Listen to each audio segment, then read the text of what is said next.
We knew we needed an interesting setting for a branching narrative game, and it was actually this book that Michael originally recommended. I actually didn't know nearly that much about the setting, about the history of Antarctic exploration, specifically in the early 1900s, until diving into this. And what I didn't expect to find in this expedition, as well as the variety of other expeditions, was amazing drama, moments of genuine sort of human emotion, hilarious things, and just this encapsulated experience that was more interesting than a lot of fiction I would even occasionally read or watch. And specifically, this is the 1950s account of the Shackleton expedition by a journalist called Alfred Lansing.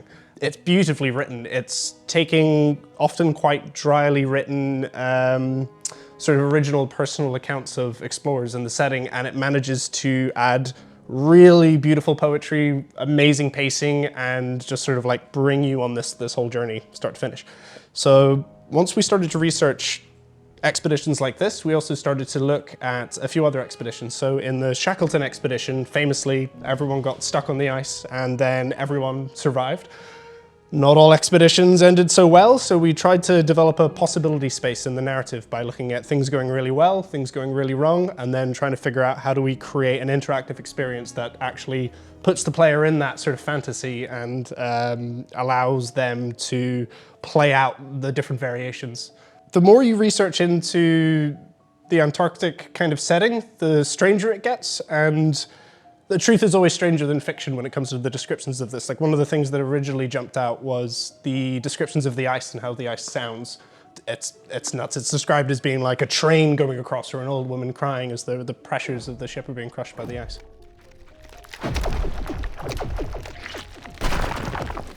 We also looked at the Scots expedition, the famous race between Scott and Roald Amundsen to try and get to the pole. We were also drawn to a lot of documentaries. There's the Werner Herzog documentary, Encounters at the End of the World. Beautiful. We got a lot of sort of almost religious reverence of the ice as a setting through there. We also found ourselves looking at original diaries, original sort of contracts. And then actually the Terror TV show came out, I think, a year into development of this project, which is really interesting to see because it was actually over the course of developing the game, we saw more things turn up that were kind of revisiting it as a setting. But yeah, just a wide range of sources. A lot of it very sensory, and then yeah, we just knew that there was this amazing setting and we wanted to bring it into the interactive space. So that's kind of where we then moved into next, which was effectively not just deciding we're going to tell a story on the ice, but who's in the story and what's the player's role in all of this going to be. We knew we needed to make branching narrative, and we started research into the different tools made available to us. And we stumbled on a few, but we ended up going with a fantastic piece of software called Ink. Ink is developed by Inkle Studios, a Cambridge-based game studio who made Heaven's Vault, 80 Days, Overboard, a ton of fantastic narrative games. And they spend a lot of time creating a really interesting piece of tech, especially to myself, because a lot of my background isn't just in computer programming, but also in playwriting. And Inkle, when approached right, could be really good for structuring a conversation so that it's not just what are the dialogue options you have available to you, but how does the flow through the conversation that you're setting up reflect the characterization of who you're speaking to, or the sense of urgency in the conversation, or I guess reflecting the mechanics and the back and forth of a conversation of like trapdooring down through to the end because you've pissed someone off, or getting kind of shunted back into a dialogue pool because they've rejected what you're saying, or, you know, going off into another part of the conversation because you've appealed to them the right way and they've opened up a little bit. Like, working with Ink allowed us to stay in that interesting narrative space for a lot longer and really just help bring the characters to life. Yeah, we decided relatively early into development that we didn't want to go for an actual Earth historical setting, and that was for a variety of reasons. The first and foremost one was to have the freedom to kind of build our own history a little bit, and that was More so to allow us to draw inspiration from different eras of Antarctic history, and also to draw inspiration from a variety of different expeditions, and not to feel limited to any one of our kind of sources. The other side to this, though, as well, was we wanted the player to feel like they were in the moment on an expedition of which they don't know the fate of it. We wanted them to feel the way, for instance, Alfred Lansing describes the perspectives of people in the moment. We don't want that kind of like layer of obfuscation of someone feeling like they're playing history. We want them to feel like this is their present reality and they're kind of in it. And that was mostly just so we could heighten the choices regarding leadership. But there was a few other reasons as well. Like, we found that a lot of the expeditions we were researching actually had a long-standing local cultural history. You find this in a lot of media. You find this actually in another game by fellow traveler Suzerain. There's something really useful about setting something historically adjacent, allowing you to really sort of get to the core themes and ideas of what you're drawing from without necessarily getting bogged down in anachronisms or being like perfectly historically correct. But yeah, it freed us up in terms of designing our cast of characters and then trying to really drill into what was the most interesting kind of emergent theme from the research, which was this idea that on these expeditions you had people from a variety of different walks of life, from sort of upper class, lower class, different countries, different parts of the world with very different lived experiences, all coming together despite their original differences, and then going through this weird, shared, crazy adventure trauma, and then coming out the other end of it with more in common with each other than anyone else in the planet. And that kept emerging as just this really interesting sort of narrative hook to drill into, and it's what the name of the game actually refers to. The Pale Beyond is, of course, a play on to go beyond the pale, which is, of course, when I'm half English and half Irish, so when half of me invaded the other half of me many, many years ago, they built a wall called the Pale. And there's this great quote from Stealing Fire by Stephen Kotler, which is, I'm going to paraphrase this, but it's, to go beyond the pale is to invite murder, madness, and mystery. Those who venture forth did not always return, but those who did have seen too much. So it's the idea of crossing that cultural boundary, but also entering the ice, leaving you somehow changed, and that not necessarily always being a positive. I joined the project fairly early on, about 2 or 3 months in. By that point, the setting and the initial premise were fairly fixed, and we had a rough outline of about 8 core characters, 9 if you include Captain Hunt, who were very married to general archetypical character roles and some inspiration from previous expeditions, and my first task was to flesh them out a good bit more, develop an overarching arc for each character. When it came to actually developing them, I initially took a look at their initial designs, because they did have character designs initially drawn up by this point that I had joined on, and I just kind of basically went off vibes, to be honest. I saw what I inferred a lot from how they were drawn, how their posture was in the initial art, and started to riff off of that. And then eventually what I wrote ended up translating more into redraws of the art, and then back and forth. And there was a great back and forth pipeline between the way the characters were presented visually and narratively. I took a lot of influence from Endurance and other Arctic research, as well as other games such as Suzerain and Yestergrease, for how a lot of these characters would bounce off of player characters' decision making and which way certain arcs could go. I wanted to find like the extremes that a character could be pulled in. Take Nutley, for example. That is a character that we introduce as very timid, very nervous. You know, he has a very important role on the ship, but he's not quite up to the task on preparedness level. He has like the intelligence and the skill set, but struggles to work under pressure. And it's very clear where that arc can go in a traditional linear story of, you know, he overcomes his insecurities, or maybe he doesn't.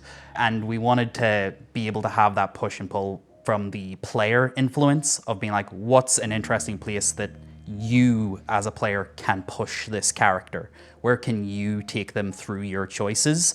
And I basically just did a drop like a flow chart for each character when it came to mapping out where they will go and why you as a player would be the main influence towards their arc diverging in each playthrough. So when designing the cast for the Pale Beyonds, we knew we wanted to have a lot of variation. We really designed them as a set in terms of contrasting personality types and opinions and sort of philosophies. We wanted to have each of the core cast members strongly associated with an actual sort of mechanic or role in the expedition. Because what's interesting to the setting is the fact that all of these people who are here with you, you're all stuck with each other. And not getting along will mean that you're all going to die. So there's this sort of interesting impetus of trying to navigate the different personality types. We didn't actually originally set out to flesh out the background cast as much as we did, but we kept coming back to that original core design pillar of decisions having a face. And as development continued, it felt right to have the different sort of factions on the expedition really spin out into their own mini sort of pairs and characters, and then have them all feed up into the respective lieutenants. But yeah, if the game's fundamentally about leadership, then navigating the different incentives and personality types of your crew is really important. And we wanted to make sure that in addition to the resource puzzles and kind of mechanical challenge of the game, that there was an embedded social challenge in how the game responds to you sort of interacting to these different cast members. So in addition to that, some of the characters as well took more direct inspiration from real-world historical figures. So Kurt, for instance, draws from Peter Freuchen, who introduced us into that whole world of Antarctic celebrity, for better and worse. And then, of course, you have the amazing photography of Frank Hurley, who influenced some of Cash's character.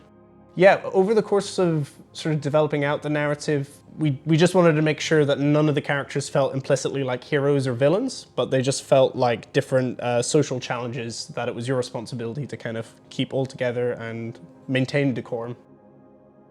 Shaw was an interesting character to handle because as a blank slate, you don't even see them a protagonist character. We left a lot of room for the player to add their own backgrounds. The Robin Shaw character can be salt-born, can be land-born, can be neither, can come from a variety of different occupational backgrounds, ranging from, being admiralty in the Marines to being a criminal smuggler. So there was a lot with Shaw as far as backgrounds and information that a player could role play off of, and it was very important to us to make sure that Shaw never sounded out of character from how a player would see them. I didn't want to write Shaw as like the player choices as being overly formally worded, because if someone chose a Shaw who had a criminal background, talking like very formal and very professionally wouldn't have probably seemed correct for how they envisioned their Shaw. So we kept a lot of speech neutral, but still tried to find little nuggets of personality. We would change certain phrasings based on what your background was. We would at all points try to make sure that Shaw felt authentic and left room for a player to feel like what they are doing with that character is being reflected back in the choices they can make.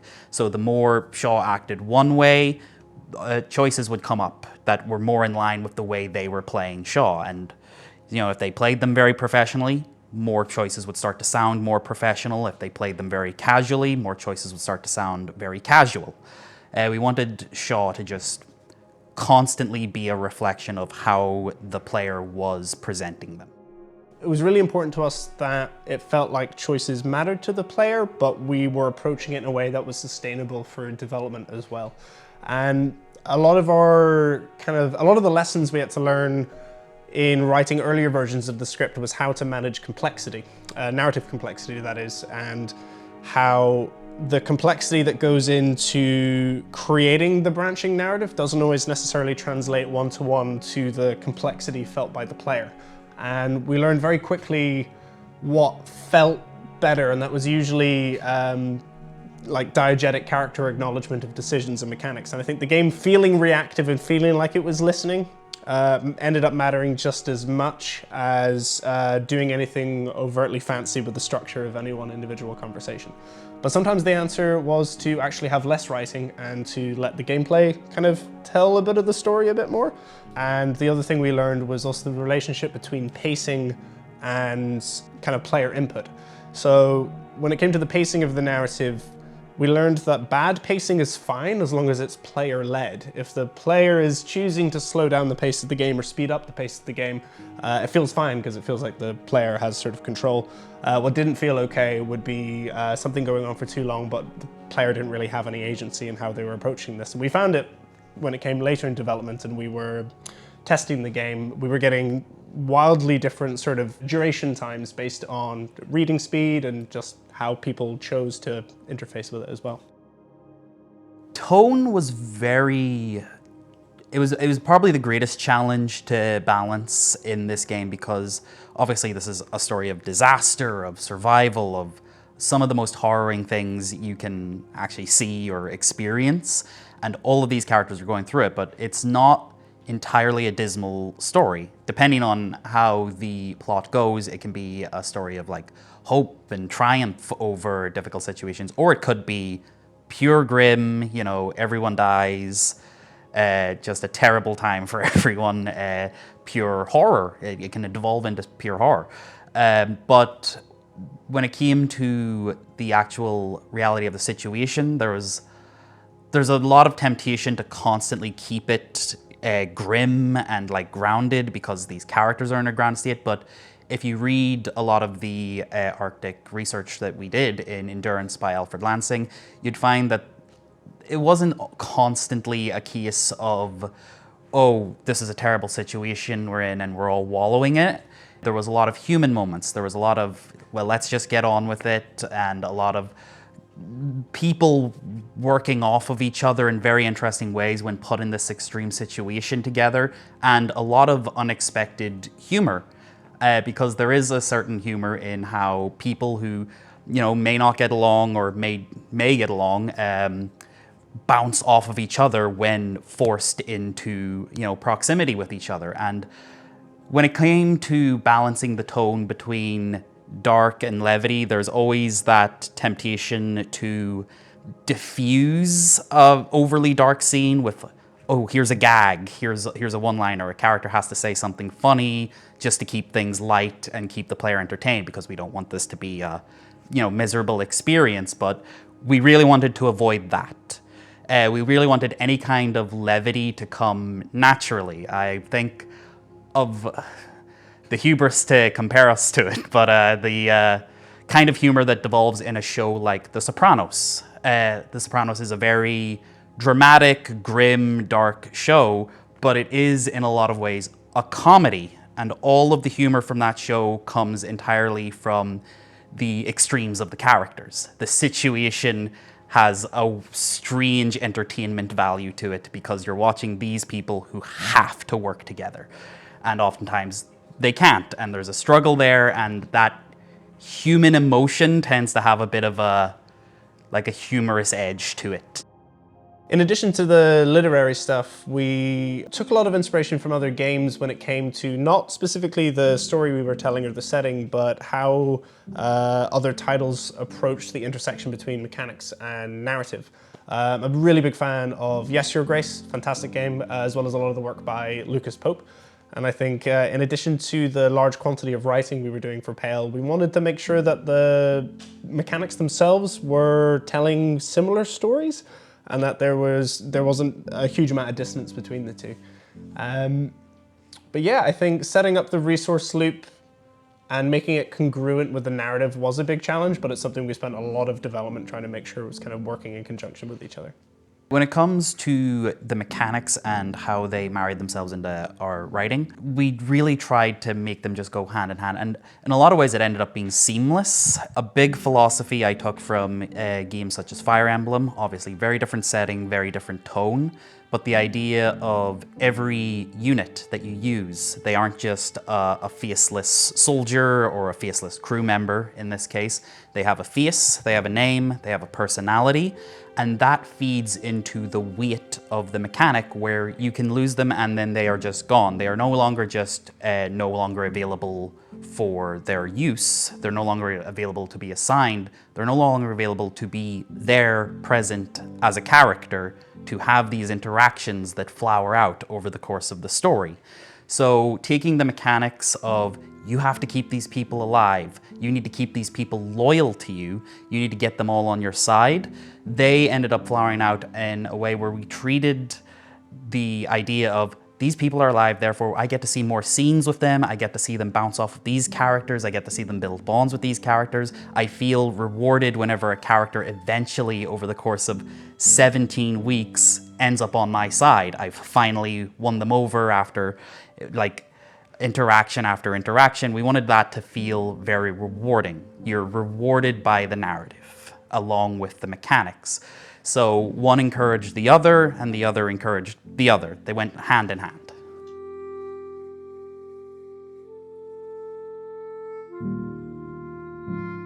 So especially in earlier versions of the game, we had a lot of writing. I'd say a lot of writing that became decontextualized over time. So I found over the course of development, there was actually a lot of continuity between principles of programming with the branching narrative script effectively being a program of itself. So you get a lot of sort of entropy and decontextualization of content over time. So large swathes of writing that previously were perfectly fine when we kind of were tinkering with the final mechanical loops and sort of really nailing in the final structure of the game, going back to them, they were no longer, you know, they kind of like decayed a little bit, so you had to go back and then reformat them. So I think the best way to sum it up is the more the game came together and the more that we were able to show instead of tell, the more telling we actually had to remove from the script, because what previously would have worked as a sort of poetic description of a visual began to feel almost too much whenever you had an interesting visual that sort of was one-to-one with it. So I'd say we've probably cut as much sort of words as, well, I'd say we've probably cut a good like 100,000 words from the script with a final word count of, I'd say, about 318,000 words, but the game's better for it. I think when compared to the other disciplines, audio, artwork, narrative is sometimes the most fluid and sometimes the easiest to conform as the glue to make sure that like everything is sort of staying together. Earlier on in the production, we tended to just meet every once in a while to be like, okay, here's the next batch of scenes that we need.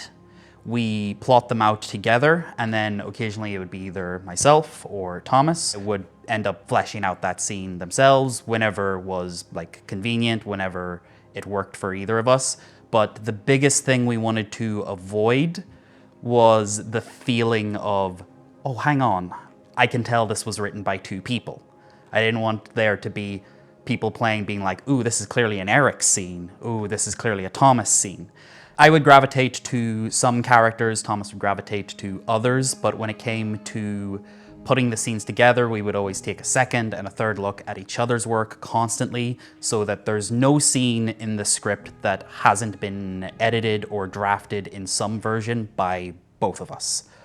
That way we kept the voicing consistent, because in a 300,000 plus word game, it's very challenging to keep a consistent tone and a consistent voice throughout, especially when you've got two people working on it with sometimes different ideas on how this character should act in this situation. So we always made sure to keep it consistent, consult each other on this stuff, and never try to divvy up too much as like, oh, he's the guy who writes Kurt, he's the guy who writes Templeton, and then every Kurt scene and every Templeton scene sound like they're in different games.